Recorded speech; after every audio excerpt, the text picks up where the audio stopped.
By year 5, Daniel's logistics company was no longer small. It had expanded beyond the city into 3 regional markets. With Amara's financial architecture restructuring their cost base, they had increased margins by 31% over 18 months. They were in active negotiations with a national distribution partnership that would double their operational capacity. He had 7 full-time employees, people who had chosen to work for him, not because he was the biggest option, but because he was the most consistent. He owned his office space outright. He had been named in a trade magazine's list of rising entrepreneurs under 35, a piece he'd read once, filed away, and never mentioned again, not out of false modesty, out of the particular focus of a man who knows the work is never finished. But I want to tell you what the real measure of his arrival looked like. It was not the revenue figures, not the office, not the magazine. It was a Friday evening.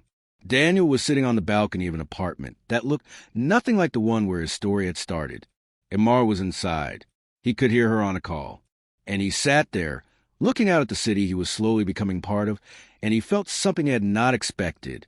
He felt nothing missing, not because his life was perfect, but because he had built it with intention, every single part of it, the career, the relationship, the version of himself that showed up for both.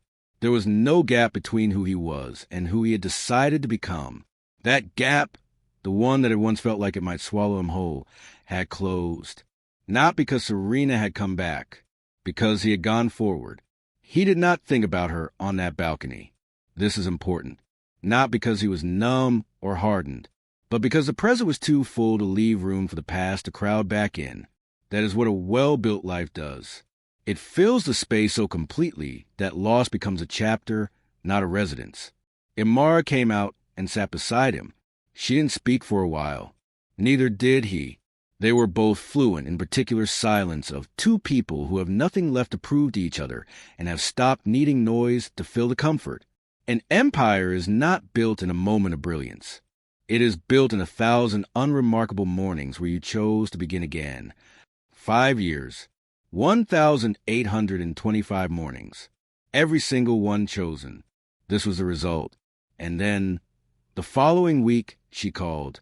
Marcus, it turned out, was not a builder. He was a collector. He had kept Serena comfortable and accessible for 3 years.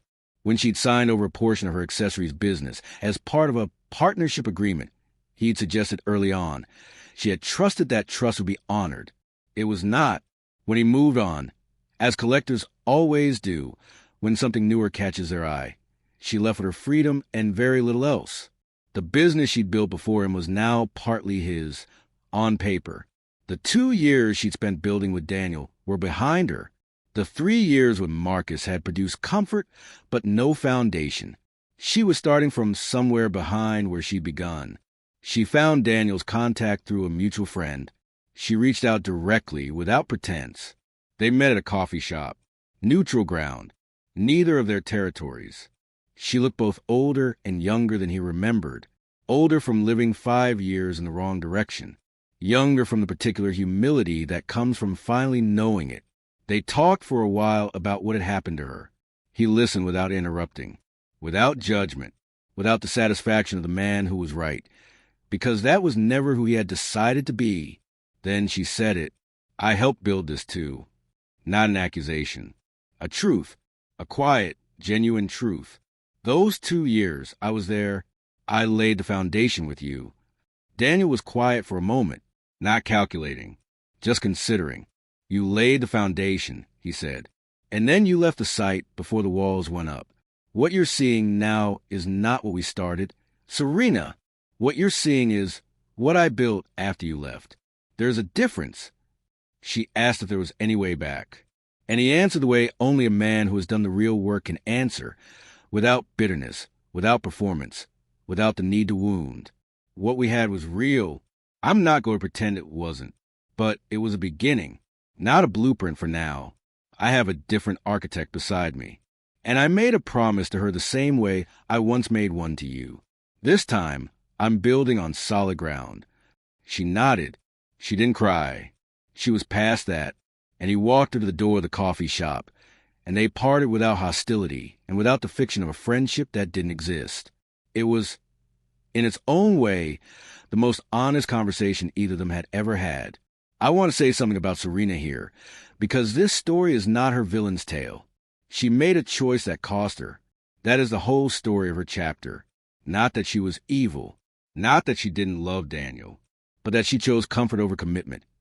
And the universe, which is indifferent to our feelings but rigorous about our choices, gave her exactly what that decision compounded into over 5 years. And now she would have to begin again, humbler, clearer, wiser, with a knowledge she could not have purchased any other way. That knowledge was expensive, but it was hers. That night, Daniel told Amara about the meeting. He did not edit the story. He did not soften the parts that might have been uncomfortable. He told her all of it, the way a man tells the truth when he has nothing to hide and has chosen a person who doesn't need him to. She listened, held his hand, did not feel threatened because she knew, the way truly secure people know, the difference between someone's past and their present. The past was Serena's.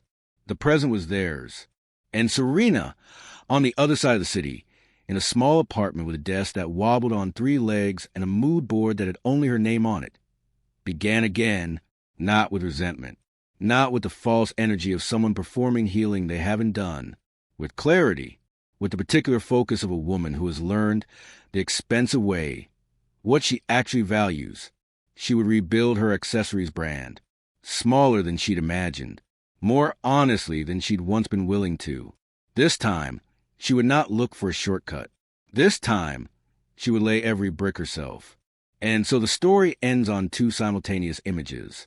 Daniel and Amara at a dinner celebrating their first national deal. Him in a suit that fits like purpose. Her beside him, not as decoration, but as co-architect of everything in the room. Both of them laughing at something private. The particular laughter of 2 people who are exactly where they chose to be. And Serena, alone, beginning, for real this time.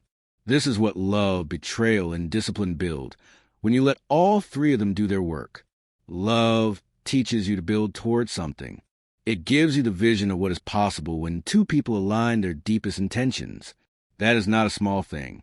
Even when the love doesn't last, the blueprint it created can. Betrayal teaches you that you can build alone. This is a lesson no one volunteers to learn. But the people who have learned it, truly learned it, not as a wound but as a wisdom, carry a self-sufficiency that cannot be given by anyone else. It must be earned through the experience of surviving the loss. And discipline shows you what you were always capable of building, with or without anyone standing beside you. Because at its core, discipline is a form of radical self-respect. It is the daily act of saying, I believe this is worth building. I believe I am capable of building it. And I will prove both of those things, not with how I feel today, but with what I do today. Love can start to build. Betrayal strips it back to the foundation. And discipline is the only thing that finishes it.